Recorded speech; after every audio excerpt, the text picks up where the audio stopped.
നമസ്കാരം. പ്രധാനമന്ത്രിയുടെ പേരിൽ ദേശീയ ദുരിതാശ്വാസ നിധി ഉള്ളപ്പോഴാണ് കോവിഡ് കാലത്ത് PM കെയേഴ്സുമായി നരേന്ദ്രമോദിയുടെ രംഗപ്രവേശം. വിവരാവകാശ നിയമത്തിന് പുറത്ത്, കൺട്രോളർ ആൻഡ് ഓഡിറ്റർ ജനറലിൻ്റെ നിരീക്ഷണ വലയത്തിൻ്റെ പുറത്ത് PM കെയേഴ്സ് എന്ന ട്രസ്റ്റിൻ്റെ അത്യാവശ്യം വ്യക്തമാക്കാൻ നാളിതുവരെ കേന്ദ്ര സർക്കാരിന് ആയിട്ടില്ല. എത്ര കോടികൾ ആരൊക്കെ എങ്ങോട്ട് ഏത് വഴി ചിലവഴിക്കുന്നു എന്നത് ദുരൂഹമാണ്. സാർക്ക് അസോസിയേറ്റ്സ് എന്ന സ്വകാര്യ ഓഡിറ്റ് കമ്പനിക്ക് അടുത്ത 3 വർഷത്തേക്ക് PM കെയേഴ്സ് ഫണ്ട് ഓഡിറ്റ് ചെയ്യാനുള്ള അനുമതി നൽകിയ വാർത്തയാണ് ഇന്ന് പുറത്തു വന്നത്. ദുരൂഹത അവസാനിപ്പിക്കാൻ പ്രതിപക്ഷം ആവർത്തിച്ചാവശ്യപ്പെട്ടിട്ടും മൗനം തുടരുന്ന പ്രധാനമന്ത്രി PM കെയേഴ്സിലൂടെ ശരിക്കും എന്താണ് ഉദ്ദേശിക്കുന്നത്? വാർത്താ സംവാദം ഇന്ന് പരിശോധിക്കുന്ന ചോദ്യങ്ങൾ. PM കെയേഴ്സിൽ CAG ഓഡിറ്റ് ഇല്ലെന്ന് നരേന്ദ്രമോദി പറയുന്നത് എന്തുകൊണ്ട്? ലോക്ക്ഡൗണിൽ രക്ഷ നൽകാത്ത ഫണ്ട് കൊണ്ട് കോവിഡ് കാലത്ത് ആർക്ക് ഗുണം? സാർക്ക് അസോസിയേറ്റ്സിന് പിന്നിൽ BJP എന്ന പ്രതിപക്ഷ ആരോപണം ശരിയാണോ? രേഖകൾ പുറത്തുവിടുന്നതിനെ പ്രധാനമന്ത്രി എതിർക്കുന്നത് എന്തിന്? ഒളിക്കാനൊന്നുമില്ലെങ്കിൽ കേന്ദ്ര സർക്കാർ മറയ്ക്കുന്നത് എന്തിന്? PM കെയേഴ്സ് ശരിക്കും ആരാണ് പരിപാലിക്കുന്നത്, ആരെയാണ് പരിപാലിക്കുന്നത്? ഈ വിഷയം ചർച്ച ചെയ്യുമ്പോൾ വാർത്താ സംവാദത്തിൽ ചേരുന്നത് CPIM നേതാവും മുൻ രാജ്യസഭാ MP-യുമായ ശ്രീ CP നാരായണൻ, കോൺഗ്രസ് നേതാവ് ഡോക്ടർ ഷമാ മുഹമ്മദ്, NDA നേതാവും മുൻ കേന്ദ്രമന്ത്രിയുമായ ശ്രീ PC തോമസ്, AG's ഓഫീസിലെ സീനിയർ ഓഡിറ്റ് ഓഫീസറായിരുന്ന ശ്രീ R തുളസീധരൻ പിള്ള എന്നിവർ. ഏറ്റവും ആദ്യം Shri R Thulaseedharan Pillai, PM cares പ്രധാനമന്ത്രിയുടെ പേരിൽ ഒരു ദുരിതാശ്വാസ നിധി നമ്മുടെ രാജ്യത്ത് ദേശീയ തലത്തിൽ ഉള്ളപ്പോൾ തന്നെയാണ് ഇപ്പോൾ ഈ കോവിഡ് കാലത്ത് തുടങ്ങിയിരിക്കുന്നത്. നമുക്കതിനെക്കുറിച്ച് വിവരാവകാശ നിയമപ്രകാരമുള്ള വിവരങ്ങൾ ലഭ്യമല്ല. ഓഡിറ്റ് ചെയ്യാനുള്ള കാര്യങ്ങൾ എങ്ങനെയാണെന്ന് ഇന്ന് പുറത്തേക്ക് വന്ന വാർത്ത അങ്ങും ശ്രദ്ധിച്ചിട്ടുണ്ടാകും. ഒരു സ്വതന്ത്ര ഓഡിറ്ററെ നിയമിച്ചിരിക്കുകയാണ് 3 വർഷത്തേക്ക്. CAG ഓഡിറ്റിന് പുറത്താണ്. ഇത് പ്രതിപക്ഷം പറയുന്നത് പോലെ ദുരൂഹമാകുന്നത് ഏതൊക്കെ വശങ്ങളിലൂടെ നോക്കുമ്പോഴാണ്?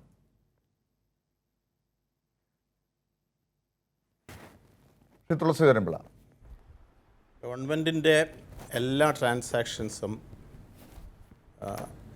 ട്രാൻസ്പെറൻസിയും അക്കൗണ്ടബിലിറ്റിയും, അതിൻ്റെ സത്യസന്ധതയും അതിൻ്റെ കണക്കുകളും കൃത്യമായി സൂക്ഷിക്കണം എന്ന് നമ്മുടെ ഭരണഘടന വിഭാവനം ചെയ്തിട്ടുണ്ട്. ഗവൺമെൻറ്റിന് വരുന്ന മുഴുവൻ വരവുകളും 8999 ഹെഡ്സ് ഓഫ് അക്കൗണ്ട്സിലൂടെയാണ് നിയന്ത്രിക്കപ്പെടുന്നത്. അതിനെ പിന്നെ കോൺസ്റ്റിറ്റ്യൂഷൻ തന്നെ 3 ഭാഗമായിട്ട് തിരിച്ചിട്ടുണ്ട്. 1 consolidated fund, 2 contingency fund, 3 public accounts. അപ്പോൾ ഈ എല്ലാ ട്രാൻസാക്ഷൻസും എന്ന് പറഞ്ഞാൽ ഗവൺമെൻറ്റിൻ്റെ നികുതിയേതര വരുമാനങ്ങളും ഗവൺമെൻറ്റിൻ്റെ എല്ലാ ചെലവുകളും എന്ന് പറഞ്ഞാൽ നോൺ പ്ലാൻ എക്സ്പെൻഡിച്ചേഴ്സും പദ്ധതി ഇതര ചെലവുകളും നിയന്ത്രിക്കപ്പെടുന്നത് വളരെ ശക്തമായ ഒരു നിയന്ത്രണത്തോടു കൂടിയാണ്. അത് കോൺസ്റ്റിറ്റ്യൂഷൻ വിഭാവന ചെയ്യുന്നതാണ്. ഒരു പൈസ പോലും അക്കൗണ്ടബിളാണ്. അതിനുള്ള സംവിധാനം നമുക്കുണ്ട്. അപ്പോൾ കൺസോളിഡേറ്റഡ് ഫണ്ടിലേക്ക് വരുന്ന എല്ലാ നികുതിയേതര വരുമാനങ്ങളും കൺസോളിഡേറ്റഡ് ഫണ്ടിൽ വരേണ്ടതാണ്. എന്നാൽ പെട്ടെന്ന് എന്തെങ്കിലും ഒരു അത്യാഹിതം അല്ലെങ്കിൽ ഒരു കണ്ടിജൻസി ഉണ്ടാകുമ്പോൾ നമ്മളൊരു പ്രത്യേക ഫണ്ട് സ്വരൂപിച്ച് മാറ്റിവെച്ചിട്ടുണ്ട്.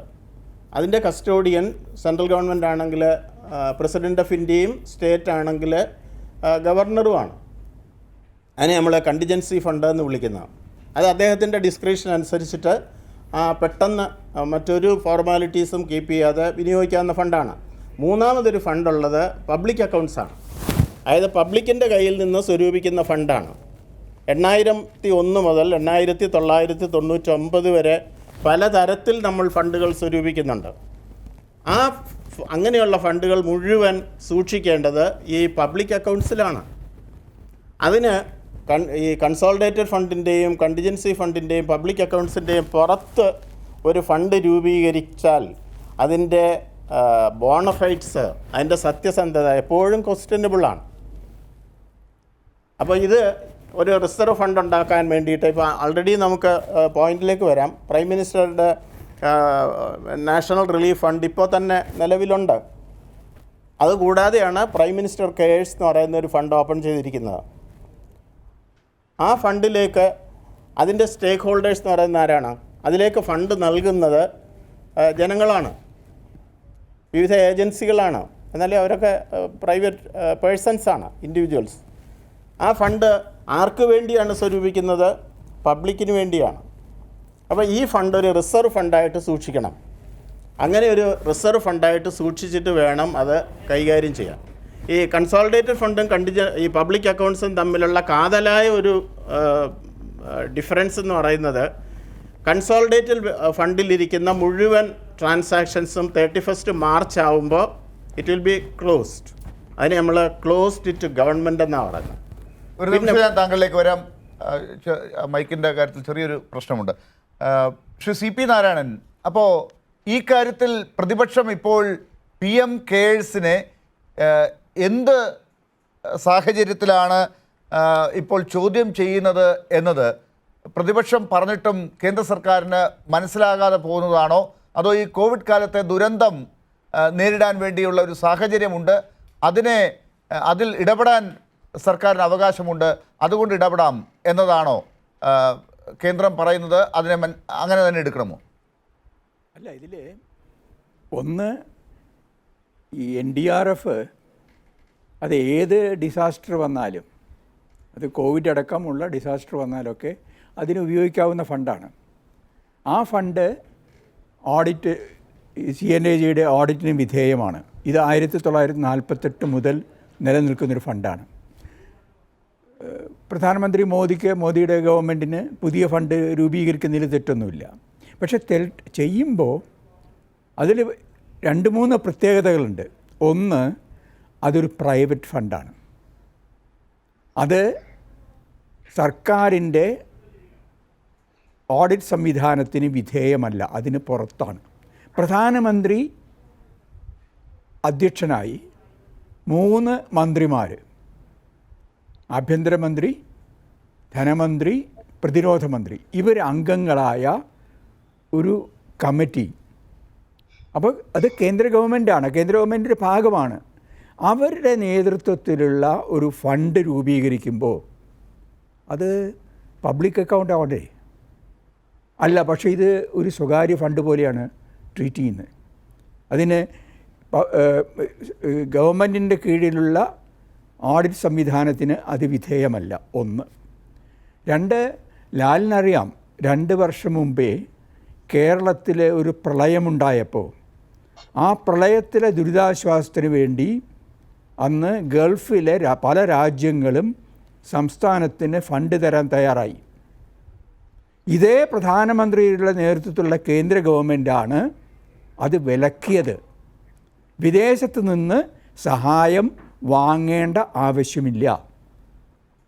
ഇപ്പോഴോ ഈ PM കെയേഴ്സിൽ ഞാൻ മനസ്സിലാക്കിയെടുത്തോളം ഇന്ത്യ ഗവൺമെൻറ്റിന് റഷ്യയിൽ നിന്ന് പ്രതിരോധ ആയുധങ്ങൾ നൽകുന്ന റഷ്യൻ ഗവൺമെൻറ്റിൻ്റെ നേതൃത്വത്തിലുള്ള ഒരു സ്ഥാപനമുണ്ട്. ആ സ്ഥാപനം ഏതാണ്ട് 15 കോടിയോ 16 കോടിയോ രൂപ സംഭാവന ചെയ്തിട്ടുണ്ട്. ഇത് അവർ മാത്രമല്ല, വേറെ പല സ്ഥാപനങ്ങളും ഈ തരത്തിൽ ചെയ്തിട്ടുണ്ട്.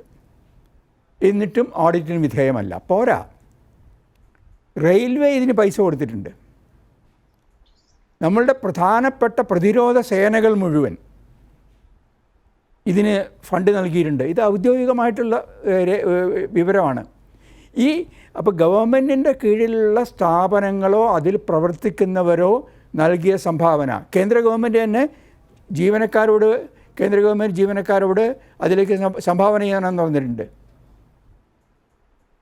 അങ്ങനെ ജീവനക്കാരുടെയും ഗവൺമെൻറ്റിന് കീഴിലുള്ള സ്ഥാപനങ്ങളുടെയും സംഭാവന വാങ്ങിയിട്ട് അതെൻ്റെ പ്രൈവറ്റ് പ്രോപ്പർട്ടിയാണെന്ന് എങ്ങനെയാണ് അത് പറയുക? എനിക്ക് മനസ്സിലാവുന്നില്ല. എന്തടിസ്ഥാനത്തിലാണ് നമ്മൾ ഇന്ത്യ കഴിഞ്ഞ മറ്റേ 1947 മുതലുള്ള കാലം, അല്ലെങ്കിൽ 1950 നമ്മൾക്ക് ഭരണഘടന വന്നു. ശ്രീ തുളസീധരൻ പിള്ള നേരത്തെ പറഞ്ഞു അതിലുള്ള വ്യവസ്ഥകൾ.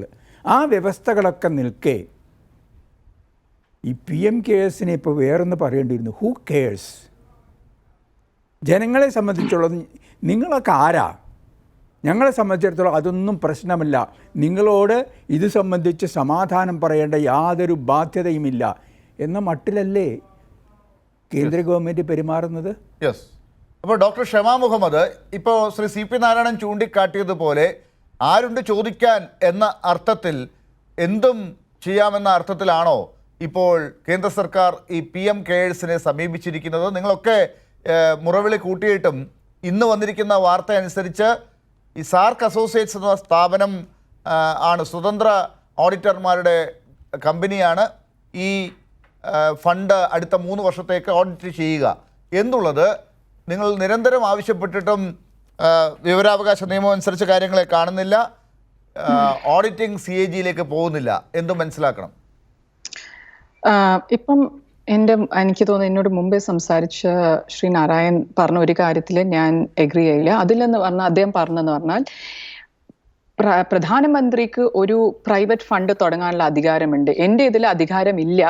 എന്തുകൊണ്ടാന്ന് പറഞ്ഞാൽ ഇതൊരു ഡിസാസ്റ്റർ ഫണ്ടാ. അത് നമ്മൾ ഓർമ്മിക്കണം. അപ്പൊ ഡിസാസ്റ്റർ മാനേജ്മെന്റ് ആക്ട് ഉണ്ട് ഇപ്പം. അപ്പൊ ആ സമയത്ത് നമുക്ക് already prime minister national relief fund ഉണ്ട്.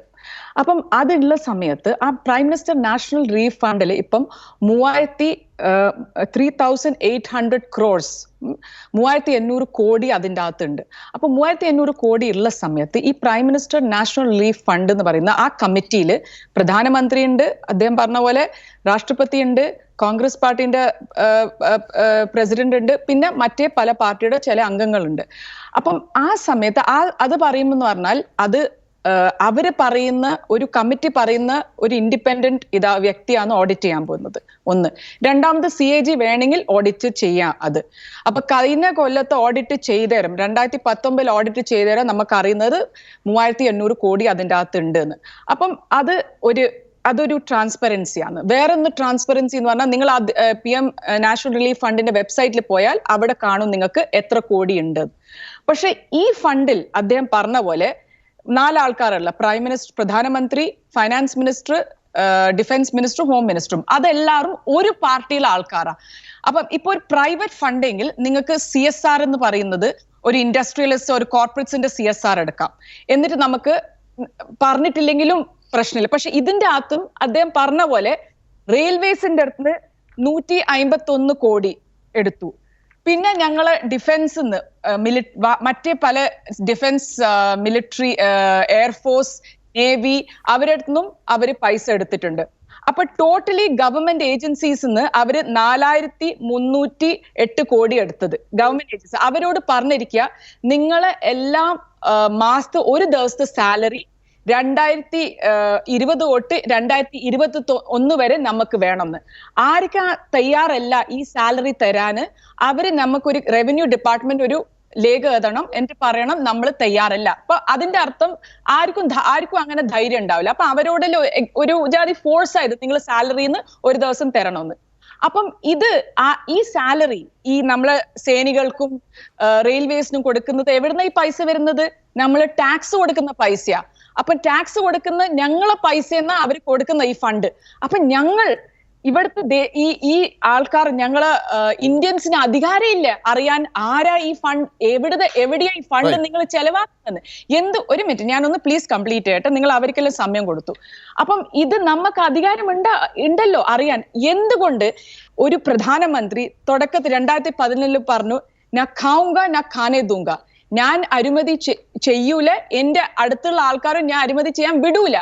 അങ്ങനത്തെ അദ്ദേഹം എന്തുകൊണ്ട് എന്തുകൊണ്ട് ഇതൊരു നോൺ ട്രാൻസ്പെറൻസി ഇതാക്കുന്നത്? ട്രാൻസ്പെറന്റ് അല്ലാത്ത ഇന്ന് അദ്ദേഹത്തിന്റെ പേര് സുനിൽ കുമാർ ഗുപ്ത.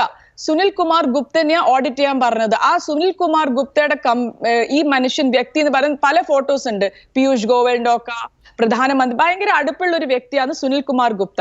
അപ്പം അതൊന്ന് നമ്മളെ ചോദ്യം എന്ന് പറഞ്ഞാൽ ടാക്സ് പേയറിന്റെ പൈസ ഇതിന്റെ അകത്ത് പോകുമ്പം എന്തുകൊണ്ട് ഇത് ഓഡിറ്റ് ചെയ്യാൻ വിടാത്തത് എന്തുകൊണ്ടാന്ന് ഞാൻ പറഞ്ഞുതരാം. ഇപ്പൊ ഞങ്ങൾക്ക് അറിയാം, രാജ്യസഭ ഇലക്ഷൻസ് നടക്കുന്നുണ്ട്. ഞങ്ങൾ MLAs രാജസ്ഥാനിൽ കൊടുത്തത് 20 കോടിയാ അവര് കൊടുക്കുന്നത്. എവിടുന്ന ഈ പൈസ വരുന്നത്? ഇത് PM കെയർസിനായിരിക്കും. അതുകൊണ്ടല്ലേ ഇതെല്ലാം ഈ ആർക്കും അറിയാത്തത് എവിടെയാ പൈസ പോകുന്നത്. ഇങ്ങനത്തെ ട്രാൻസ്പെറന്റ് ആയി നാ ഖാऊंगा നാ ഖാനെ दूंगा വന്ന ഒരു പ്രധാനമന്ത്രി ഇപ്പം കള്ളം ചെയ്യാ ഈ PM കെയർ ഫണ്ടിൽ. അത് എന്തുകൊണ്ട് ഞങ്ങൾ അതിഥി തൊഴിലാളികൾ പോകുമ്പം ഇവിടുന്ന് ആ പൈസ എന്തുകൊണ്ട് അതിന്റെ അകത്ത് ഇട്ടില്ല? അതിഥി തൊഴിലാളികളെ പൈസ ആദ്യം അവര് പറഞ്ഞു 85% കേന്ദ്രം കൊടുക്കൂ, 15% സ്റ്റേറ്റും സംസ്ഥാനം കൊടുക്കൂ. RTI റിപ്ലൈയിൽ എന്താ പറഞ്ഞിരിക്കുന്നത്? 100% സ്റ്റേറ്റാ കൊടുത്തത്. അപ്പൊ എന്തുകൊണ്ട് അതിന്റെ അകത്തില്ല? 12 കോടി ആൾക്കാർ ഞങ്ങള് ഇന്ത്യയില് ജോലി നഷ്ടപ്പെട്ടിരിക്കുക. എന്തുകൊണ്ട് അവർക്ക് നമ്മൾ ഫണ്ട് കൊടുക്കുന്നില്ല? Doctor Shama Muhammad, Shri PC Thomas, അപ്പോ പ്രൈം മിനിസ്റ്റർ റിലീഫ് ഫണ്ട് ഇവിടെ ഉണ്ട്, ദുരിതാശ്വാസ നിധി ഇവിടെ ഓൾറെഡി ഉണ്ടല്ലോ. അതിനിടയിൽ പിന്നെ പെട്ടെന്ന് ഇത്തരത്തിൽ ചുരുക്കം ചില ആളുകളുടെ, ഒരേ പാർട്ടിയിൽപ്പെട്ട ആളുകളുടെ മാത്രം ഒരു സ്വകാര്യ ട്രസ്റ്റിന് സമാനമായ, അങ്ങനെയാണെന്ന് തന്നെ പറയുന്നുണ്ട് ശ്രീ CPF ഉള്ളവരൊക്കെ, അത് എന്തിനു വേണ്ടിയിട്ടാണ്?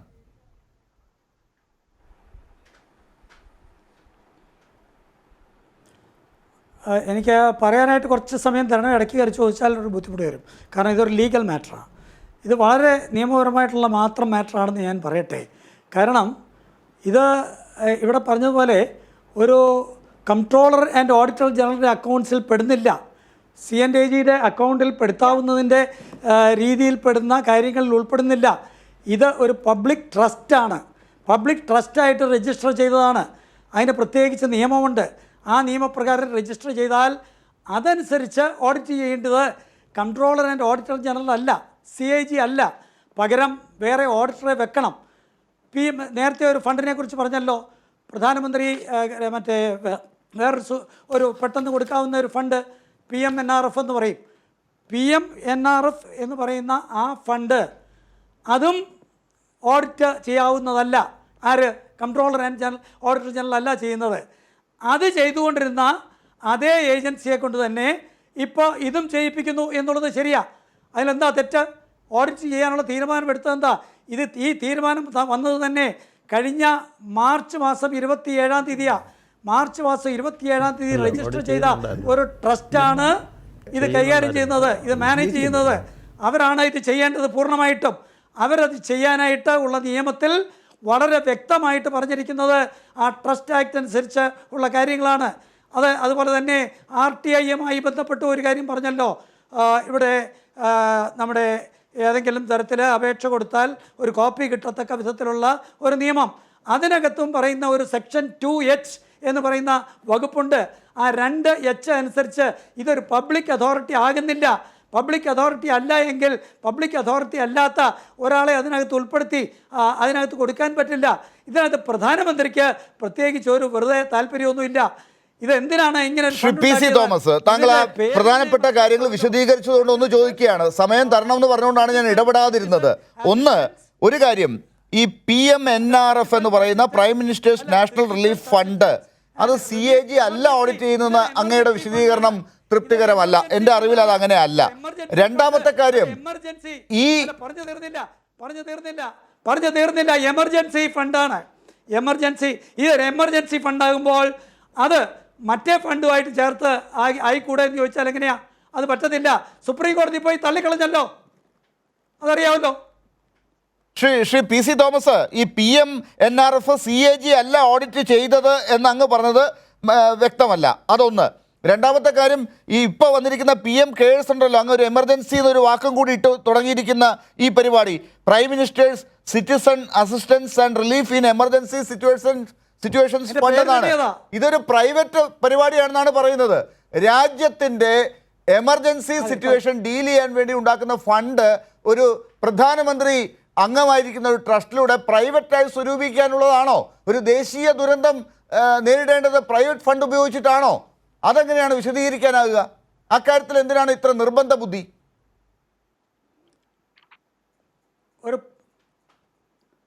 ഒരു പബ്ലിക് ട്രസ്റ്റ് എന്ന് പറയുന്നത് പ്രൈവറ്റ് അല്ല.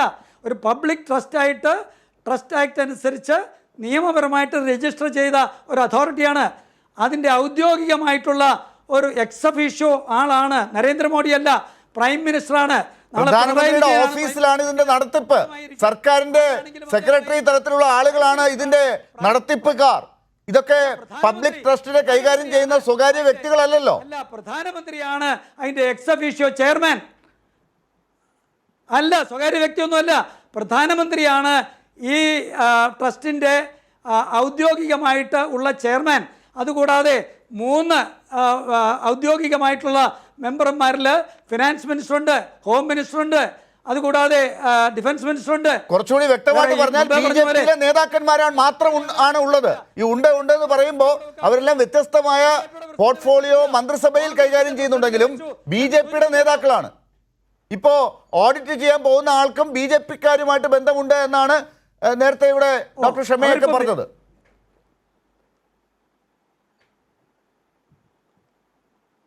അവരെ BJP-യിൽ നിന്ന് മാറ്റുക എന്നുള്ളത് നടക്കുന്ന കാര്യമല്ലല്ലോ. അവരാണ് ഔദ്യോഗികമായിട്ട് ഓരോ സ്ഥാനം വഹിക്കുന്നവർ. ഹോം മിനിസ്റ്റർ അല്ലേ, ഹോം മിനിസ്റ്റർ എന്നുള്ള നിലയ്ക്കാണ്, അല്ലാതെ BJP-യുടെ ആളെന്നുള്ള നിലയ്ക്കല്ല. അതുപോലെ ഒരാളെയും പാർട്ടിപരമായിട്ട് വെച്ചിട്ടില്ല. പാർട്ടിപരമായിട്ട് വെക്കുന്നത് ശരിയല്ല എന്നാണ് എനിക്ക് തോന്നുന്നത്. നേരത്തെ ഉള്ളതിനകത്ത് ഒരു കോൺഗ്രസ് പ്രസിഡന്റിനെ കൂടെ വെച്ചതായിട്ട് പറഞ്ഞു. അങ്ങനെ വെച്ചിട്ടുണ്ട് എങ്കിൽ അത് ശരിയല്ല, അത് ഔദ്യോഗികമായിട്ട് ശരിയല്ല. മതി ശ്രീ PC തോമസ്. അത് കഴിഞ്ഞ് നമുക്ക് അടുത്ത അതിഥികളിൽ നിന്ന് നമുക്ക് വിവരങ്ങൾ തേടാം. ഒറ്റ കാര്യം കൂടി ഈ ഘട്ടത്തിൽ, എന്തിനാണ് ഈ PNNRF ഉള്ളപ്പോൾ ഈ PM കെയർസ്?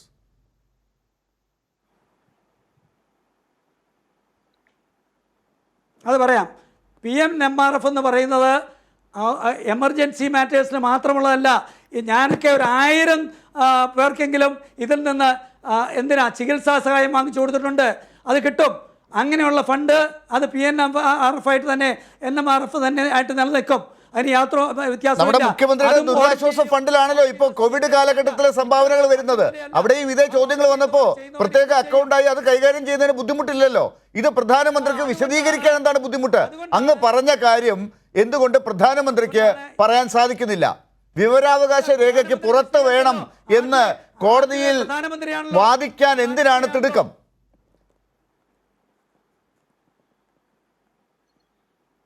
എന്താണ്? പ്രധാനമന്ത്രിയല്ലേ ആദ്യം തന്നെ ഇത് പുറത്തു പറഞ്ഞത്, ട്വീറ്റ് ചെയ്തത് പ്രധാനമന്ത്രിയാ. 27-ാം തീയതി ഇത് തീരുമാനമെടുത്തു, 28-ാം തീയതി ട്വീറ്റ് ചെയ്തു. അത് പ്രധാനമന്ത്രി അറിയിച്ചില്ല എന്ന് പറഞ്ഞാൽ എങ്ങനെയാ? പ്രധാനമന്ത്രി തുടങ്ങാൻ പോകുന്നു പറഞ്ഞ് തുടങ്ങി, അല്ലാതെ വേറെ ഒന്നും അറിയിച്ചില്ല.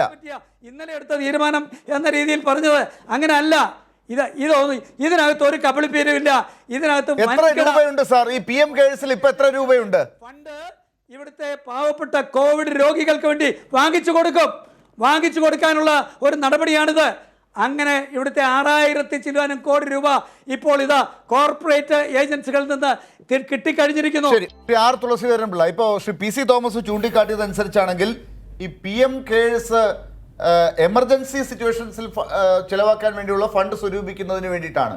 അത് CAGക്ക് പുറത്തായിരിക്കും, RTIക്ക് പുറത്തായിരിക്കും. എന്നാലേ ബുദ്ധിമുട്ടുകൾ ഒഴിവാക്കി ഈ കാര്യങ്ങൾ നടപ്പിലാക്കാൻ സാധിക്കൂ എന്നാണ് അദ്ദേഹത്തിൻ്റെ വിശദീകരണം.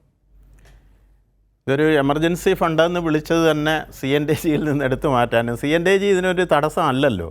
കാരണം CNTG പോസ്റ്റ്മോർട്ടം അല്ലേ നടത്തുന്നത്. Initially you can expend the മണി.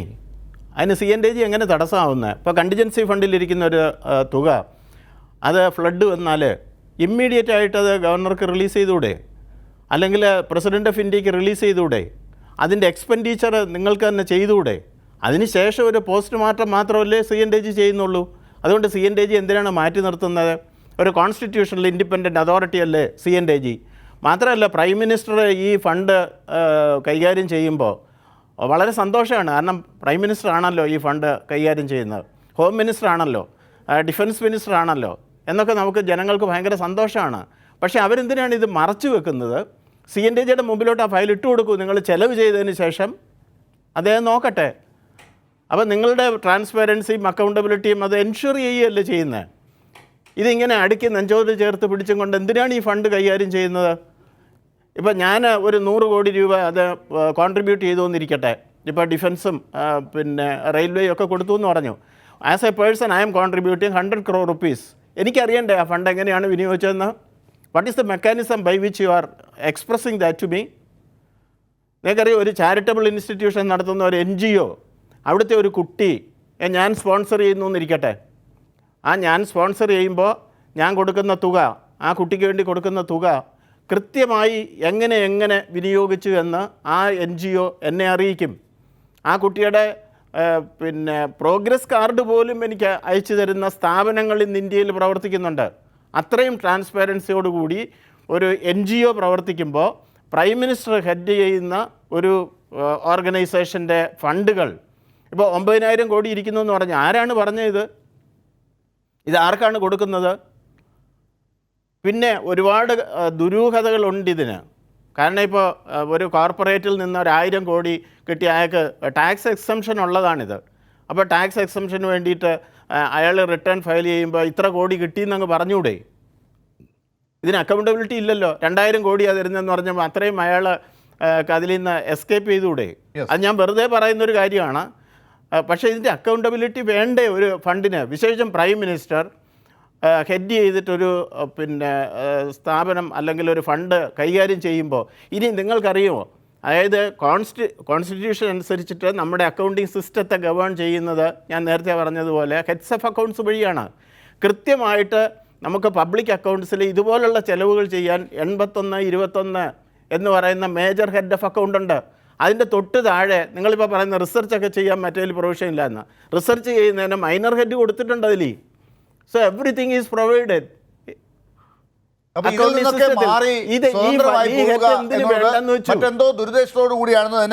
ഞാൻ നേരത്തെ പറഞ്ഞില്ലേ, ഇത് ക്ലോസ് ചെയ്യുമ്പോൾ ഇപ്പോൾ കൺസോളിഡേറ്റഡ് ഫണ്ടിൽ ഇരിക്കുകയാണെങ്കിൽ 31 മാർച്ചിന് as of 31 March at 00 hours as far as government accounts is concern the sun sets എന്നാണ് പറയുന്നത്. കാരണം ഇത് account is closed to government. ഇതല്ല, you can carry it over. അതുകൊണ്ടാണ് PNRF-ൽ ഇപ്പോഴും 3,800 കോടി ഉണ്ടെന്ന് നമ്മൾ അറിയുന്നത്. നിങ്ങൾ ക്ലോസ് ചെയ്യല്ല, it is being carried over. അടുത്ത വർഷത്തേക്ക് ഇത് ക്യാരി ഓവർ ചെയ്യാൻ പറ്റുന്ന ഫണ്ടാണ്. CNAG പോലെ ഇൻഡിപെൻഡൻ്റ് ആയിട്ടുള്ളൊരു കോൺസ്റ്റിറ്റ്യൂഷണൽ അതോറിറ്റി ഇത് ഓഡിറ്റ് ചെയ്യേണ്ടെന്ന് എന്തുകൊണ്ടാണ് പറയുന്നത്? പ്രൈം മിനിസ്റ്റർ ഒരു എക്സിക്യൂട്ടീവ് അല്ലേ? അദ്ദേഹം എവിടെ നിന്നാണ് ശമ്പളം വാങ്ങുന്നത്? ഹോം മിനിസ്റ്റർ എവിടെ നിന്നാണ് ശമ്പളം വാങ്ങുന്നത്? നമ്മുടെ കൺസോളിഡേറ്റഡ് ഫണ്ടിൽ നിന്നല്ലേ? ആ കൺസോളിഡേറ്റ് ജനങ്ങളുടെ ഫണ്ടല്ലേ? അപ്പം നമ്മളവർക്ക് ശമ്പളം കൊടുക്കുന്നില്ലേ? അങ്ങനെയുള്ള അതോറിറ്റീസ് പിന്നെ ഏതെങ്കിലും ഒരു പ്രൈവറ്റ് ഫണ്ട് എടുത്ത് വെച്ച് യൂട്ടിലൈസ് ചെയ്യാൻ പറ്റുമോ? ശരി, എനിക്കൊരു പ്രൈവറ്റ് ഫണ്ട് ഈ കാര്യത്തിൽ ഇപ്പോൾ PM കെയേഴ്സിന്റെ കാര്യത്തിൽ ഇവിടെ നേരത്തെ ചൂണ്ടിക്കാട്ടിയതുപോലെ നമുക്ക് പുറത്തേക്കുള്ള വിവരങ്ങൾ അനുസരിച്ച് ഒരു 9,000 ചില്ലറ കോടിയുടെ ഫണ്ടാണ് അത്. 9,677.90 കോടിയാണ് അതിലുള്ളത്. അതിൽ ഏതാണ്ട് 3,100 കോടി രൂപയാണ് ഇപ്പോൾ എന്ത് ചെയ്യുന്നു എന്നുള്ളതിനെക്കുറിച്ചുള്ള വിവരങ്ങൾ പുറത്തുള്ളത്. അതിൽ 2,000 കോടി രൂപ വെന്റിലേറ്ററുകൾ വാങ്ങുന്നതിന് വേണ്ടി വിവാദം ഇപ്പം തന്നെ ആയിട്ടുള്ള ഒരു ഐറ്റമാണ്. മറ്റൊന്ന് മൈഗ്രൻ്റ് ലേബേഴ്സിന് വേണ്ടിയിട്ട് 1,000 കോടി, 100 കോടി രൂപയ്ക്ക് വാക്സിനേഷൻ കണ്ടെത്താനുള്ള പരിപാടികൾക്കും. ഇതാണ് ഇപ്പോൾ പുറത്തേക്ക് വന്നിട്ടുള്ള കാര്യങ്ങൾ. ഇതൊക്കെ ചെയ്യുമ്പോൾ ബാക്കിയുള്ളതൊക്കെ കോവിഡ് രോഗികൾക്ക് കിട്ടും എന്നാണ് ശ്രീ PC തോമസ് പറയുന്നത്. അല്ലേ, ഇത് ഈ സുതാര്യമായിട്ടാണ് കാര്യങ്ങൾ ചെയ്യുന്നതെങ്കിൽ അതിൻ്റെ കണക്കുകൾ വരുമാനവും അതിൻ്റെ ചെലവും അത് സുതാര്യമാക്കാൻ എന്താ പ്രശ്നം? സർക്കാരിൽ അങ്ങനെയല്ലേ? ആ സർക്കാരിൻ്റെ ചീഫ് എക്സിക്യൂട്ടീവാണ് പ്രധാനമന്ത്രി.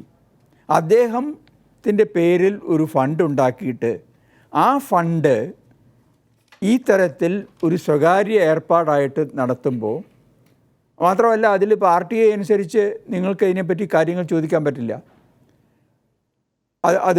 അതിൻ്റെ RTA പരിധിയിൽ നിന്ന് പുറത്താണെന്ന് പറഞ്ഞു. ഇനി അതാണെന്നിരിക്കട്ടെ, നിങ്ങൾക്ക് ഓരോ മാസവും ഇതിൽ എത്ര ഫണ്ട് കിട്ടി എന്ന് നിങ്ങൾക്ക് അറിയിക്കാമല്ലോ. അത് ചെയ്യുന്നില്ലല്ലോ. അപ്പോൾ ഇപ്പോൾ കോവിഡ് വളരെ കുറേ കൂടി രൂക്ഷമായിട്ട് കൊണ്ടിരിക്കുകയാണ് ഇപ്പോൾ. അപ്പോൾ അതുമായി ബന്ധപ്പെട്ട് ഇനിയും ധാരാളം ഫണ്ട് രാജ്യത്തിനകത്തു നിന്നും പുറത്തു നിന്നും ഇപ്പോൾ സ്വീകരിക്കാൻ തീരുമാനിച്ചിരിക്കുകയാണ്. പഴയ തീരുമാനം 2018 തീരുമാനം അത് തിരുത്തി, ആയിക്കോട്ടെ, ഞങ്ങൾ അന്നേ പറഞ്ഞതാണ്, അതിപ്പോഴെങ്കിലും തിരുത്തി. ശരി, 2018 കേരളത്തിന് അത് ബാധകമല്ല എന്നുള്ളതാണ്, കേരളം ചെയ്യരുത് എന്നുള്ളതാണ്, അതാണ് ഇപ്പോൾ തിരുത്തിയത്. അപ്പോൾ ആ തരത്തിൽ ചെയ്യുമ്പോൾ ഈ ചെയ്യുന്നതിനൊക്കെ ശ്രീ പി സി തോമസ്, ഇതിന് ന്യായം വേണ്ടേ? 4 പേരോട് പറയാൻ പറ്റണ്ടേ? അത് പറയാൻ പറ്റാത്ത രീതിയിൽ ഈ കാര്യങ്ങൾ ചെയ്യുമ്പോൾ അതിൽ ഈ പ്രധാനമന്ത്രിയുടെ നേതൃത്വത്തിലൊരു ഫണ്ട് രൂപീകരിക്കുക, ആ ഫണ്ട് രൂപീകരിച്ചിട്ട് ഒരാരോപണം വന്നിട്ടുണ്ട്, ആരും ഇതേവരെ മറുപടി പറഞ്ഞിട്ടില്ല. വെൻറ്റിലേറ്റേഴ്സ് 5000 വെൻറ്റിലേറ്റേഴ്സ്, 4000-5000 വെൻറ്റിലേറ്റേഴ്സ് രാജ്കോട്ടിലെ ഒരു ഫേമിൽ നിന്ന്, ഒരു കമ്പനിയിൽ നിന്ന് വാങ്ങിക്കുന്നു. അത് വാങ്ങിയിട്ട് അതിൻ്റെ ആദ്യത്തെ ലോട്ട് അഹമ്മദാബാദിലെ ഗവൺമെൻറ് ഹോസ്പിറ്റലിൽ കൊടുക്കുന്നു. അത് കേടാണെന്ന് ഗുജറാത്തിലെ BJP ഭരിക്കുന്ന ഗവൺമെൻറ്റിൻ്റെ കീഴിലുള്ള ആ സ്ഥാപനത്തിൻ്റെ തലവൻ, അല്ലെങ്കിൽ അതൊരാൾ മാത്രമായിരിക്കില്ല, അവർ പറയുന്നു ഇത് കൊള്ളരുതാത്ത സാധനമാണ്. ഈ കൊള്ളരുതാത്ത സാധനം വാങ്ങിക്കാൻ യാതൊരു അടിസ്ഥാനവുമില്ലാത്ത, വാങ്ങിക്കുന്നത് സംബന്ധിച്ച് യാതൊരു വ്യവസ്ഥയുമില്ലാത്ത ഏർപ്പാട് ഉണ്ടാക്കാൻ വേണ്ടിയാണോ പ്രധാനമന്ത്രിയുടെ നേതൃത്വത്തിൽ ഈ തരത്തിലൊരു ഫണ്ട് രൂപീകരിച്ചത് എന്ന ചോദ്യം വളരെ പ്രസക്തമായി ഉയരുന്നു. ഒരു ഉദാഹരണമേ വന്നിട്ടുള്ളൂ. അപ്പോൾ ഇത് വരാതിരിക്കണമെങ്കിൽ ഇതിന് സുതാര്യത വരണം. ഇതാണല്ലോ പി സി തോമസിൻ്റെ പാർട്ടി പ്രധാനമന്ത്രി ആകുന്നതിന് മുമ്പ് മോദി മുഖ്യമന്ത്രിയായിരുന്ന കാലത്ത് നാടാകെ നടന്ന് അന്നത്തെ കോൺഗ്രസ് UPA ഗവൺമെൻറ്റിനെതിരെ വിമർശനം ഉന്നയിച്ചത്. ആ വിമർശനം ശരി, പക്ഷേ നിങ്ങളും അത് തന്നെ ആ മാർഗത്തിലൂടെ അല്ലെങ്കിൽ അതിനേക്കാൾ കൂടുതൽ അപകടകരമായ മാർഗത്തിലൂടെ പോകുമ്പോൾ, അതും എപ്പോൾ ഈ നാടാകെ വലിയൊരു ദുരന്തത്തിൽ നിൽക്കുമ്പോൾ, പുര കത്തുമ്പോൾ വാഴ വെട്ടുക എന്ന് കേട്ടിട്ടുണ്ട്. അതാണിപ്പോൾ ഇവിടെ ചെയ്യുന്നത്. നാടാകെ കത്തുകയാണ്. ആ സമയത്ത് ഒരു ഫണ്ട് പ്രധാനമന്ത്രിയുടെ നേതൃത്വത്തിൽ സാധാരണഗതിയിൽ ഗവൺമെൻറ്റിൽ പരിശോധിക്കേണ്ട, ഓഡിറ്റ് ചെയ്യേണ്ട ആ സംവിധാനത്തെ ആകെ മാറ്റി നിർത്തി. ഇനി അത് മാറ്റി നിർത്തി, ശരി, ജനങ്ങളോട് പറയണ്ടേ? ഈ ഫണ്ട് തന്നവരോട് ശ്രീ തുളസീധരൻ പറഞ്ഞ പോലെ ഈ സംഭാവന ചെയ്തവരോട് പറയണ്ടേ ഇത് ഇതിനാണ് വിനിയോഗിച്ചതെന്ന്? അത് ചോദിക്കാൻ നിങ്ങൾക്ക് അധികാരമില്ല. കാരണം പ്രധാനമന്ത്രിയാണ്, ആഭ്യന്തരമന്ത്രിയാണ്, പ്രതിരോധ മന്ത്രിയാണ്, ധനമന്ത്രിയാണ്. അവരൊക്കെ ഉള്ളത് കൊണ്ട് ഇത് ചോദിക്കാനും പറ്റില്ല. ഇതെന്ത് ഏർപ്പാടാ? യെസ്, ഡോക്ടർ ഷമ മുഹമ്മദ്, ഒരുപക്ഷെ ഇതാ ഇപ്പോൾ ശ്രീ CP നാരായണൻ ചൂണ്ടിക്കാട്ടിയതുപോലെ രാജ്യത്തിൻ്റെ കോവിഡ് പ്രതിരോധ സംവിധാനം, രാജ്യത്തിൻ്റെ ആരോഗ്യ മേഖല പാളിപ്പോകാൻ പോകുന്നു എന്ന നിരീക്ഷണമാണ് കഴിഞ്ഞ ദിവസമൊക്കെ വന്നത്. മഹാരാഷ്ട്രയിലും ഗുജറാത്തിലും ഉത്തർപ്രദേശിലും ഡൽഹിയിലും ഒക്കെ അതിൻ്റെ സൂചനകൾ വന്നു തുടങ്ങിയിട്ടുണ്ട്. അപ്പോൾ ഇന്ന് വരുന്ന ദിവസങ്ങളിലൊക്കെ എമർജൻസി സിറ്റുവേഷൻസ് ഉണ്ടാകും. ആ സിറ്റുവേഷൻസിൽ ആശുപത്രികളിലേക്ക് ഈ വെന്റിലേറ്ററിൻ്റെ പോലെയുള്ള കാര്യങ്ങൾ അവിടെ എത്തിക്കേണ്ടി വരും.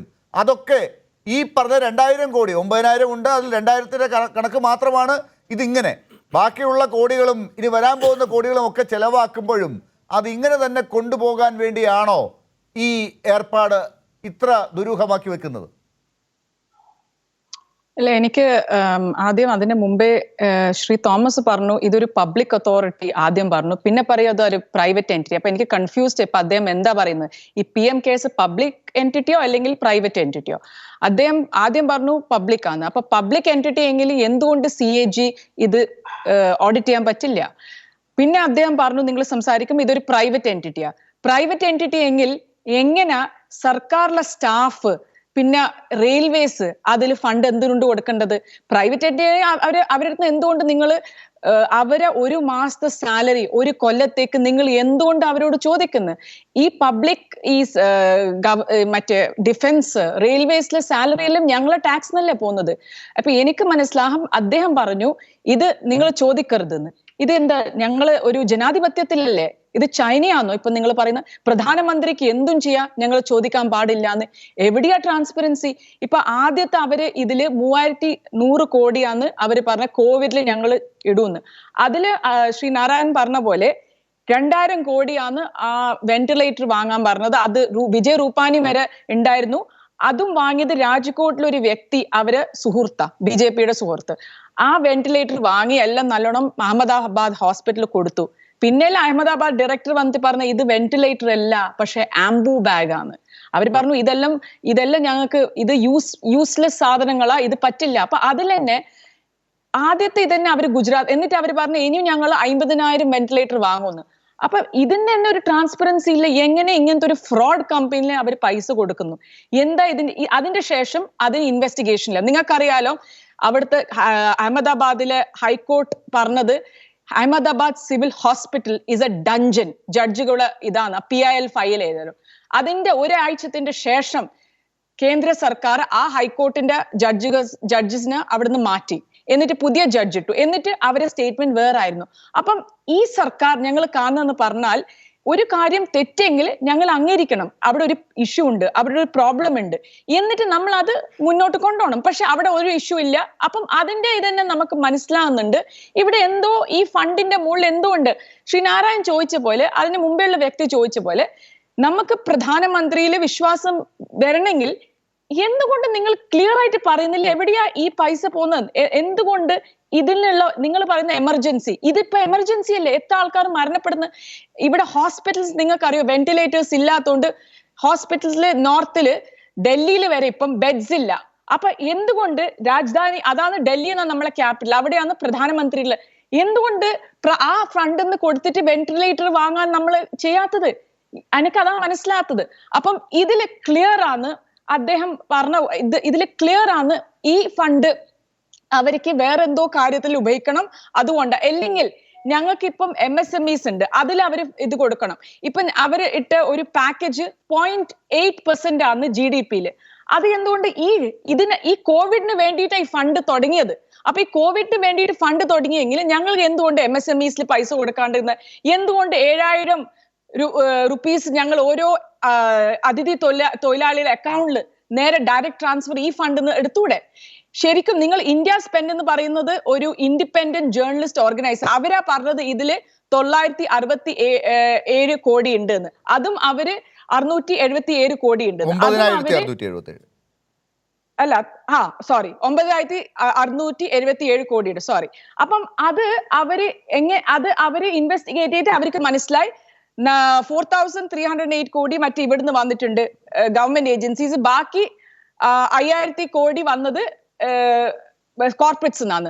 അപ്പം ഇങ്ങനത്തെ ഇത്ര സർപ്ലസ് ഉണ്ടാവുമ്പം എന്തുകൊണ്ട് അവര് ഒരു CAG-നെ കൊണ്ട് ഇൻവെസ്റ്റിഗേറ്റ് ചെയ്യാൻ പറ്റാത്ത?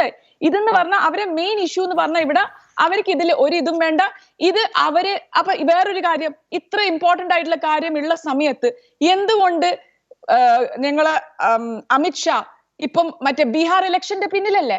അവർക്ക് എത്ര ആൾക്കാർ മരണപ്പെടുന്നു, ടെസ്റ്റിംഗ് കൂടുതലാക്കണം, അതിനൊന്നുമില്ല. ആദ്യത്തെ ഇന്ത്യ ആണ് വേൾഡിൽ ഒരേ ഒരു രാജ്യം ലോക്ക്ഡൌണിന് ശേഷം കേസസ് കൂടിയത്. എവിടെയോ ഈ കേസസ് കൂടിയിട്ടില്ല. ഇന്ത്യ ഒരേ ഒരു രാജ്യം. എന്തുകൊണ്ട് ആ ലോക്ക്ഡൌൺ എന്തിനാ നമ്മൾ വെച്ചത്? നമ്മളെ ഹോസ്പിറ്റൽസ് തയ്യാറാക്കാം, നമ്മളെ ബെഡ്സ് തയ്യാറാക്കാം, നമ്മളെ വെന്റിലേറ്റേഴ്സ് തയ്യാറാക്കാം. എന്തുകൊണ്ട് ഇതൊന്നും ആ കോവിഡ് ഫണ്ട് എടുത്തിട്ട് പ്രധാനമന്ത്രി ചെയ്തിട്ടില്ല? പ്രധാനമന്ത്രി എന്താ ചെയ്യുന്നത് പറഞ്ഞാൽ, വെറും മഹാരാഷ്ട്രയില് പ്രശ്നങ്ങളുണ്ട്, വെറും വെസ്റ്റ് ബംഗാളിൽ പ്രശ്നങ്ങളുണ്ട്, പക്ഷേ ഗുജറാത്തിൽ ഒന്നുമില്ല. ഏറ്റവും അധികം മരണം എവിടെയുള്ളത്? ഗുജറാത്തില്. അതൊരു BJP റൂൾ സ്റ്റേറ്റ് ആയതുകൊണ്ട് പ്രധാനമന്ത്രിക്ക് അതിനെ പറ്റി ഒരു കാര്യമില്ല. എന്തുകൊണ്ട് മധ്യപ്രദേശിന്റെ കാര്യം പറയാത്ത? അപ്പം ഞങ്ങൾ പറയുന്നത് ഈ പ്രധാനമന്ത്രി ഈ ഫണ്ട് നമുക്കറിയാം, അദ്ദേഹം അഴിമതിയിൽ മുങ്ങിയിരിക്കുകയാണ്, അദ്ദേഹം കള്ളം ചെയ്യുകയാണ്, അദ്ദേഹത്തിന് ഇവിടുത്തെ ജനങ്ങളോട് ഒരു ഇതുമില്ല. അദ്ദേഹത്തിന്റെ എത്ര രാജ്യസഭാ സീറ്റ് നമുക്ക് കിട്ടാൻ പറ്റും, നമുക്ക് അവിടെ എങ്ങനെയാ മെജോറിറ്റി കിട്ടാൻ പറ്റുന്നത്, അത് മാത്രമേ ഉള്ളൂ. അതാണ് ഇപ്പോ പ്രധാനമന്ത്രി. ഒരു ലാസ്റ്റ് പോയിന്റ്, അതിഥി തൊഴിലാളികൾ എത്ര പേര് മരണപ്പെട്ടു? അവർക്ക് വേണ്ടി എന്തുകൊണ്ട് നിങ്ങൾ കുറച്ച് പൈസ കൊടുത്തില്ല? അവർക്ക് ഭക്ഷണം കൊടുത്തില്ല? അവർക്ക് ഒരു ട്രെയിൻ അന്ന് തന്നെ 24 മണിക്കൂർ, നമുക്ക് 4 മണിക്കൂറാ കിട്ടിയ ലോക്ക്ഡൌൺ.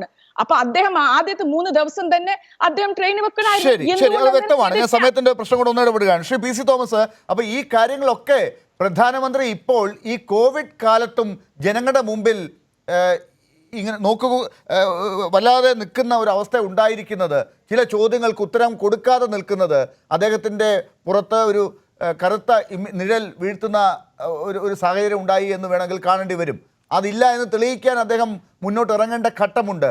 അതിന് പകരം അഴിമതിയുടെ ഒരു പരിവേഷം അദ്ദേഹത്തിൻ്റെ മേലേക്ക് പ്രതിപക്ഷത്തിന് ശരിക്കും എടുത്തുയർത്താൻ സാധിക്കുന്നു.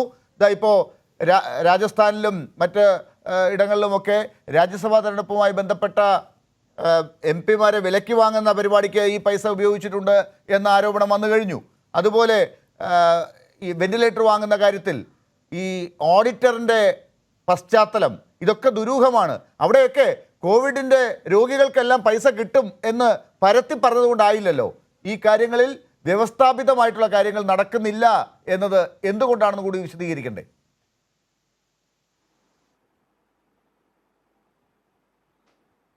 വളരെ വ്യവസ്ഥാപിതമായ നിയമപ്രകാരമുള്ള കാര്യങ്ങൾ മാത്രമേ ഇതിനകത്തുള്ളൂ. അതാ ആദ്യം ഞാൻ പറഞ്ഞതിന് വിരുദ്ധമായിട്ടാണ് തുളസീധരനോട് ലാലു ചോദിച്ചത്.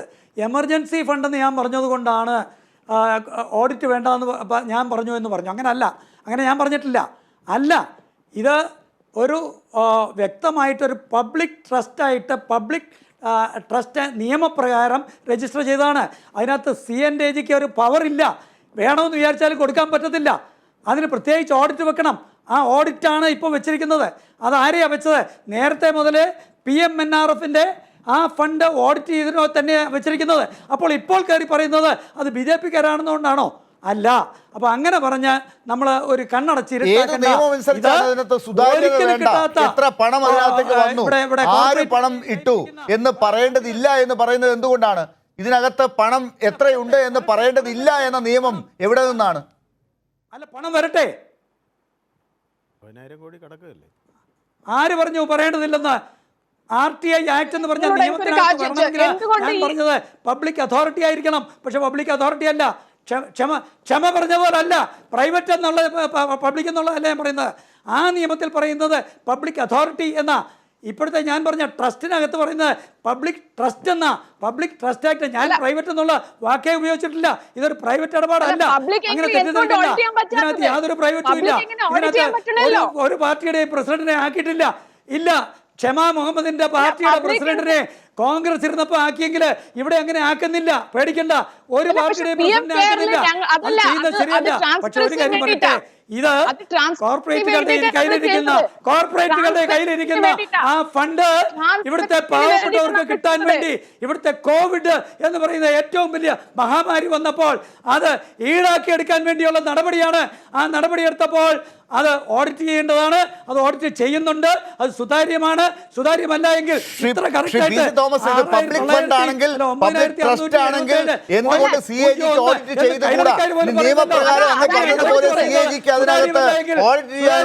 അവകാശം ഇല്ലെങ്കിൽ എന്തുകൊണ്ട് കാര്യങ്ങൾ തുറന്ന് പ്രധാനമന്ത്രിക്ക് ജനങ്ങളോട് കൂടി പറഞ്ഞുകൂടാ? ജനങ്ങളോട് ഈ കാര്യങ്ങൾ ഇത്ര പണം ഇവിടെ നിന്ന് വന്നിരിക്കുന്നു, ഇതിനാണ് ചിലവാക്കുന്നത്, ഇന്ന ആളുകളാണ് തന്നിരിക്കുന്നത്, ഇത്ര രൂപയാണ് ഇന്ന ആളുകൾക്ക് കൊടുക്കാൻ പോകുന്നത് എന്ന് എന്തുകൊണ്ട് പറഞ്ഞുകൂടാ? ഫണ്ട് ഓഫ് ഇന്ത്യയാണ് പറ്റും. അതുകൊണ്ട് അത് പറ്റും.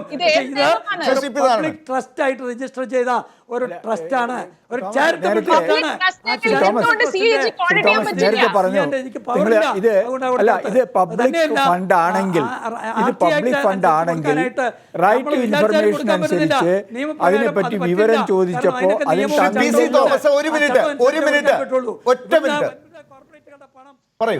റൈറ്റ് ടു ഇൻഫർമേഷൻ ആക്ട് അനുസരിച്ച് ഇതിനെപ്പറ്റി വിവരം ചോദിച്ചപ്പോ അതിന് മറുപടി പറഞ്ഞില്ലല്ലോ. നോക്കിയാലോ മോഡി, നിങ്ങൾ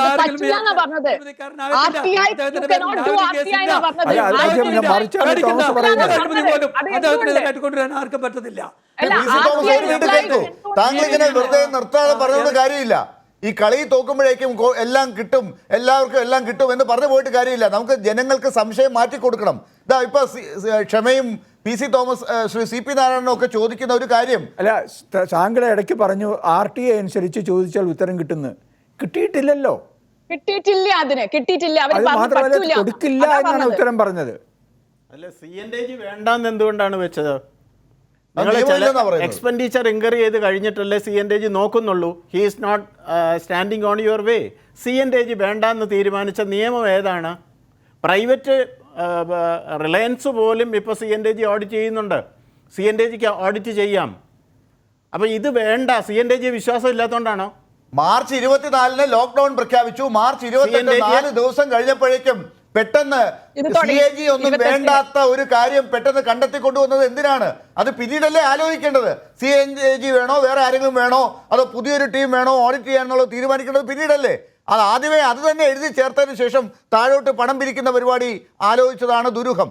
ചർച്ചയുടെ അവസാന ഘട്ടത്തിലേക്കാണ്. ശ്രീ CP നാരായണൻ, അപ്പോൾ നേരത്തെ ശ്രീമതി ഷമ മുഹമ്മദ് ഒക്കെ ചൂണ്ടിക്കാട്ടിയതുപോലെ ഈ പണം എന്ത് കാര്യത്തിനൊക്കെ ഉപയോഗപ്പെടുത്തുന്നു എന്നുള്ളതൊക്കെ ഇത്തരത്തിലൊരു മുൻകൂർ ജാമ്യം എടുത്ത് ആദ്യമേ തലക്കെട്ട് കൊടുത്തുകൊണ്ട് CAG ഒന്നും ഇല്ല എന്ന് പ്രധാനമന്ത്രി പ്രഖ്യാപിച്ചുകൊണ്ട് മുന്നോട്ട് പോകുന്നതിന് ഇടയായിട്ടുണ്ടോ? അതായത് അഴിമതിയുടെ ജനപ്രതിനിധികളെ വിലയ്ക്ക് വാങ്ങി ഒരു സമ്പൂർണ്ണ ഭാരതം സ്വന്തം പാർട്ടിയുടെ ലേബലിൽ മാത്രമാക്കി തീർക്കുന്ന ഒരു ഭാരതത്തിൻ്റെ ഒരു തയ്യാറെടുപ്പ്, അത് ഈ ലോക്ക്ഡൗൺ കാലത്തും ഈ കോവിഡ് കാലത്തും നടത്തിക്കൊണ്ട് പോകാനുള്ള രാഷ്ട്രീയം കളിക്കാൻ അതിനൊക്കെ തന്നെയാണോ PM കെയർസ്? ഇത് കെയർ ചെയ്യുന്നത് ഒരു കരുതലും ഇല്ല എന്ന് നമ്മൾ കരുതുമ്പോഴും കൃത്യമായി കരുതലോടുകൂടി തന്നെയാണോ ഈ കാര്യങ്ങൾ മുന്നോട്ട് പോകുന്നത്?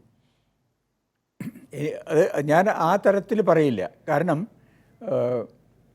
പ്രധാനമന്ത്രിയുടെ നേതൃത്വത്തിൽ അദ്ദേഹത്തിന് ഫണ്ട് ഒരുപാട് കിട്ടുന്നുണ്ടല്ലോ. കഴിഞ്ഞ ഇലക്ഷൻ കാലത്ത് അവർക്ക് കിട്ടിയ ഫണ്ടിനെ പറ്റി ഒരു ഓഡിറ്റും ഇല്ലല്ലോ. അങ്ങനെയാണല്ലോ ആ നിയമം, ഈ ഫണ്ട് പിരിക്കുന്ന നിയമം, തിരഞ്ഞെടുപ്പ് ഫണ്ട് പിരിക്കുന്ന നിയമം തന്നെ അത് പാർലമെൻറ്റിനെ കൊണ്ട് തിരുത്തിച്ചത്.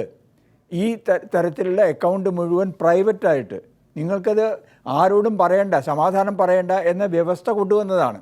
അപ്പോൾ പക്ഷേ ഇവിടെ ഈ കോവിഡ് പോലെ ഒരു മഹാമാരി, അതിൻ്റെ ഭാഗമായിട്ടാണ് ഇന്ത്യയിൽ ആദ്യമായിട്ട് ഈ ഷട്ട് ഡൗൺ ഉണ്ടായത്.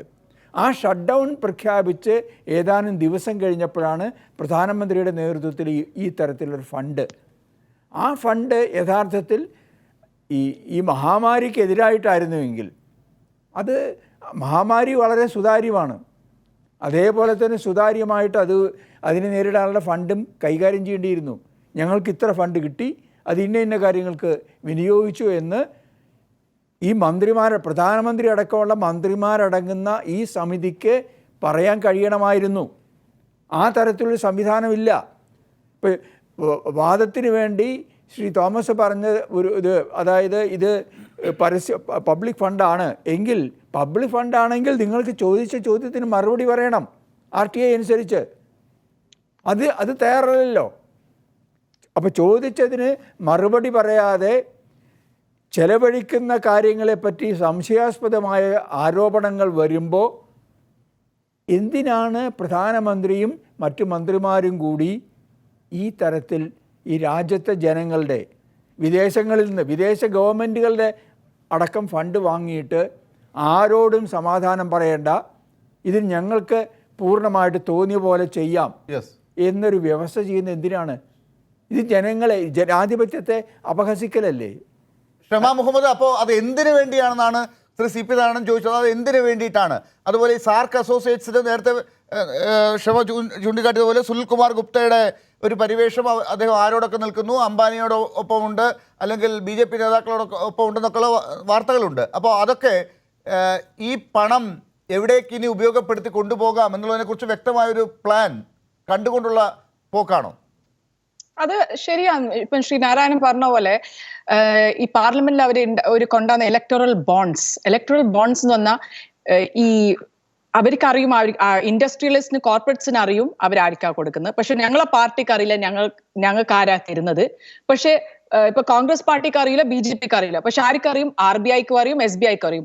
അവർക്കറിഞ്ഞ ആരറിയും? BJPക്ക് അറിയും. അപ്പൊ BJP അന്നേരം അവർക്കറിയും എവിടെയാ കോർപ്പറേറ്റ്സ് ഇലക്ട്രൽ ബോണ്ട്സ് ആർക്കാ കൊടുക്കുന്നതെന്ന്, ഏത് പാർട്ടിക്കാ പൈസ കൊടുക്കുന്നത്. അപ്പൊ നമ്മളെ പാർട്ടിയിൽ പൈസ കൊടുക്കുമ്പോൾ ആ കോർപ്പറേറ്റിനെ വിളിച്ചിട്ട് പറയും അവിടെ കൊടുക്കരുത്, ഞങ്ങൾ ED അയക്കും, ഇൻകം ടാക്സ് ഡിപ്പാർട്ട്മെന്റ് വരും റെയ്ഡ് ചെയ്യാൻ. അപ്പൊ ഞങ്ങൾക്ക് പൈസ കിട്ടിയില്ല. ശരിക്കും ഇലക്ട്രൽ ബോണ്ട്സിൽ 80%, 50% പോയത് BJPയുടെ കോഫേഴ്സിലാണ്. അപ്പൊ ഇതൊരു വേറൊരു ഇലക്ട്രൽ ബോണ്ടാ. പിന്നെ ശ്രീ തോമസ് പറഞ്ഞു വേറൊരു കാര്യം, ഇത് മറ്റേ PMNRF ഫണ്ട് എമർജൻസി, ഞങ്ങൾ ഇത് തുടങ്ങിയെന്ന് പറഞ്ഞ എമർജൻസിക്ക് വേണ്ടിയിട്ട്. ആരാ പറഞ്ഞ മറ്റേ prime minister national relief fund എമർജൻസിക്ക് ഉപയോഗിക്കാൻ പാടില്ല എന്ന്? അതിന്റെ അർത്ഥം എന്താ? Prime minister's national relief fund ഇങ്ങനത്തെ ഒരു എർത്ത് ക്വേക്കോ അല്ലെങ്കിലും ഫ്ലഡ്സ് ഫ്ലഡ്സോ അങ്ങനത്തെ എന്തെങ്കിലും വന്നു കഴിഞ്ഞാൽ ഇത് ഉപയോഗിക്കാനുള്ള. അപ്പം ഇതൊരു പുതിയൊരു കാര്യമാണ് വൈറസ്, ഈ കോവിഡ് എന്ന് പറയുന്നത്. അപ്പൊ ആര് പറഞ്ഞു അതിൽ ഉപയോഗിക്കാൻ പറ്റും? എവിടെയാ നിയമമുള്ളത്? ഇത് ആര് പറഞ്ഞിട്ട് ഇദ്ദേഹം തുടങ്ങിയത്? അദ്ദേഹത്തിന് ഒരു കാര്യം തുടങ്ങണം, പിന്നെ അതിനൊരു മറുപടിയില്ല. പക്ഷേ എല്ലാവരും ആരോടെ ചോദ്യം ചോദിക്കുന്നത്? നിങ്ങൾ ഇന്ന് ചോദ്യം ചോദിക്കുന്ന BJP-നോട്, സർക്കാരിനോട്. പക്ഷെ നിങ്ങൾ ഏതെങ്കിലും നോർത്തേൺ TV ചാനൽ തുടങ്ങിക്കഴിഞ്ഞാൽ ആരും ഈ ചോദ്യം ചോദിക്കുന്നില്ല. എല്ലാവരും ഞങ്ങളോട് ചോദ്യം ചോദിക്കുന്നത്. അതാണ് ഇപ്പം എല്ലാവരും വിചാരിക്കുന്നു അത് സാരയില്ലാന്ന്. ഇപ്പം ചൈനയിൽ ചൈന ഞങ്ങള് ലാൻഡിൽ കയറി കഴിഞ്ഞിട്ട് ആരാ ചോദിക്കുന്നത്? എന്താ എവിടെയാ അവര് 60 കിലോമീറ്റേഴ്സ് ഓക്യുപ്പൈ ചെയ്തിരിക്കുന്നത്? ഇപ്പം എമർജൻസി എന്ന് പറയുന്നത് നേരത്തെ ഇവിടെ ചൂണ്ടിക്കാട്ടിയ എമർജൻസി അല്ലാത്ത എമർജൻസി വേറെ ഉണ്ടോ? അത് എന്ത് എമർജൻസിയാണ്?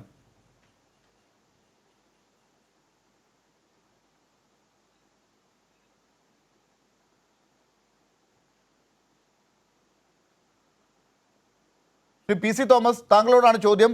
ഇപ്പോൾ ഇവിടെ ക്ഷമയൊക്കെ ചൂണ്ടിക്കാട്ടിയ എമർജൻസി എന്ന് പറയുന്നത് ഭൂമി കുലുക്കം ഉണ്ടാകുക, ഫ്ലഡ് ഉണ്ടാകുക, കോവിഡ് ഒരു എമർജൻസിയാണ്.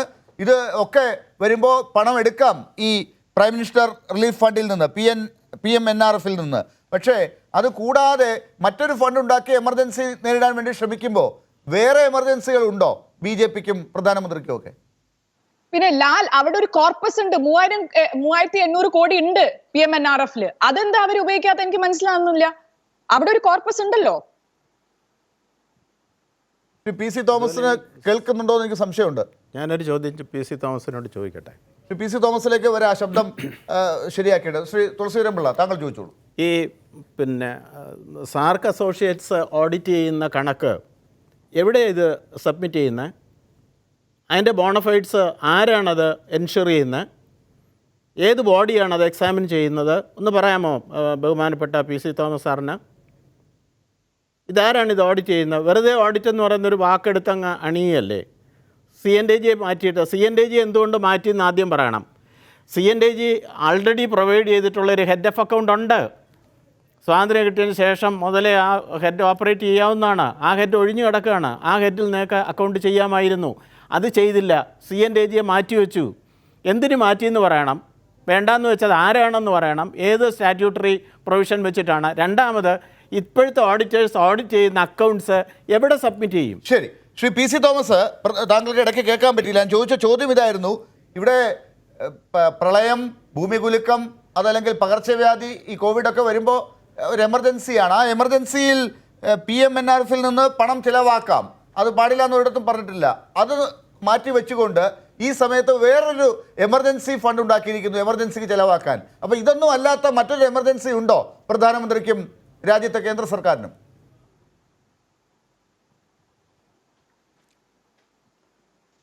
ഈ രീതിയിൽ പറഞ്ഞുകൊണ്ട് സുപ്രീം കോടതി പോയി. പക്ഷേ സുപ്രീം കോടതി കേസ് തള്ളി. കഴിഞ്ഞ 13/4/2020 സുപ്രീം കോടതി ശരിയായിട്ടുള്ള ഉത്തരം, ലാല് പറയുന്നതിനുള്ള ഉത്തരം നൽകിയിട്ടുണ്ട്. ജനങ്ങളുടെ കോടതിയിലെ ചോദ്യമാണ് ഞാൻ ചോദിച്ചത്. സുപ്രീം കോടതി ഇനിയും പറഞ്ഞോളൂ. അതിപ്പോഴും പറഞ്ഞിട്ടുണ്ടല്ലോ, വലിയ ശക്തമായ വാദവുമായിട്ട് പോയിട്ടുണ്ടല്ലോ. വിവരാവകാശമൊന്നും എന്റെ പരിധിയിൽ കൊണ്ടുവരില്ല. എന്റെ ചോദ്യം ജനങ്ങളുടെ കോടതിയുടെ ചോദ്യമാണ്. ഈ റിപ്പോർട്ട് എവിടെ വെക്കും? അങ്ങനെയൊന്നും അല്ല, ഈ റിപ്പോർട്ട് ഓഡിറ്ററുടെ റിപ്പോർട്ട് ആരാ നോക്കുന്നത്? അല്ലാതെ പറ്റത്തില്ല. നിയമം അനുസരിച്ച് പറ്റും. അതോടൊന്നും പറയാൻ പറയൂ. നിയമപ്രകാരം സുപ്രീം കോടതി വ്യക്തമായിട്ട് പറഞ്ഞല്ലോ. ഈ ഓഡിറ്റ് റിപ്പോർട്ട് ആരാ എക്സാമിൻ ചെയ്യുന്ന സാർ? ഒന്ന് പറയാമോ? ഈ PMNRF-ഉം ഓഡിറ്റേഴ്സിന്റെ നിങ്ങൾ അപ്പോയിന്റ് ചെയ്തിരിക്കുന്ന ഓഡിറ്റേഴ്സിന്റെ റിപ്പോർട്ട് ആരാണ് എക്സാമിൻ ചെയ്യുക? ഇതൊന്ന് കേട്ടെ. ഇത് പാർലമെന്റിൽ വെക്കുവോ? ഓഡിറ്റേഴ്സ് ഇത് പാർലമെന്റിൽ വെക്കുവോ? അത് പറയാം. അത് പറയാം. ഓഡിറ്റ് ചെയ്യട്ടെ, ഓഡിറ്റ് ചെയ്യുന്ന റിപ്പോർട്ട് വരട്ടെ. ഇപ്പോൾ തന്നെ ഓരോ തുകയും എത്രയാണെന്ന് കറക്റ്റ് കൈരളിക്ക് പോലും അറിയാമല്ലോ. എത്ര എമൗണ്ട് അത് പൈസ സഹിതം അറിയാമല്ലോ. വേറെ മാധ്യമങ്ങൾ പുറത്തു കൊണ്ടുവന്നു. ഇന്ത്യ സ്പെൻഡ് ആണ് കാര്യങ്ങൾ പുറത്തു കൊണ്ടുവന്നത്, പ്രധാനമന്ത്രിയല്ല. ഇന്ത്യ സ്പെൻഡ് ഇല്ല, സുപ്രീം ഇല്ല, സുപ്രീം പ്രധാനമന്ത്രി ഒന്നും പറയുന്നില്ല. എനിക്ക് തോന്നുന്നു നിങ്ങൾ ഇൻഫർമേഷനിലും തെറ്റാ. പറഞ്ഞുകൊണ്ട് ഈ ഓഡിറ്റ് ചെയ്യുന്ന റിപ്പോർട്ട് എവിടെ കൊടുക്കും? ഇത് ആര് നോക്കും ഇതിന്റെ ബോണഫൈഡ്സ്? എന്തായാലും സമയത്തിന്റെ പരിമിതി കൊണ്ട് ഞാനൊന്ന് ഇടപെടുകയാണ് ഈ കാര്യത്തിൽ. PC തോമസ്, പ്രധാനമന്ത്രി താങ്കളെ കേൾക്കുന്നുണ്ടാകും. ഈ കൈരളിയിലെ ചർച്ച കാണുന്നുണ്ടെങ്കിൽ താങ്കൾക്ക് അദ്ദേഹത്തെ പോയി ഉപദേശിക്കാൻ സാധിക്കുമായിരിക്കും. അതിലെങ്കിലും രക്ഷപ്പെട്ടാൽ മതി. PM കേഴ്സ് അപ്പോഴും സംശയത്തിന്റെ മുൾമുനയിലാണ്. PM കേഴ്സിൽ എൻ്റെ കണക്ഷൻ കാര്യങ്ങൾ പ്രധാനമന്ത്രി വിശദീകരിക്കണം. അതാണ് പ്രതിപക്ഷം ആവശ്യപ്പെടുന്നത്. സാർക്ക് അസോസിയേറ്റ്സ് പോരാ, CAG തന്നെ വേണമെന്ന് പ്രതിപക്ഷം പറയുമ്പോൾ അത് വേണ്ട എന്ന് വാശി പിടിക്കുന്നത് എന്ത് വെപ്രാളമാണ്? അതാണ് ഇനി അറിയേണ്ടത്. വളരെ നന്ദി ചർച്ചയിൽ ചേർന്നതിന് Shri CP Narayanan, doctor Shama Muhammad, Shri PC Thomas, Shri Thulaseedharan Pillai. വാർത്താ സംവാദം അവസാനിക്കുന്നു. നമസ്കാരം.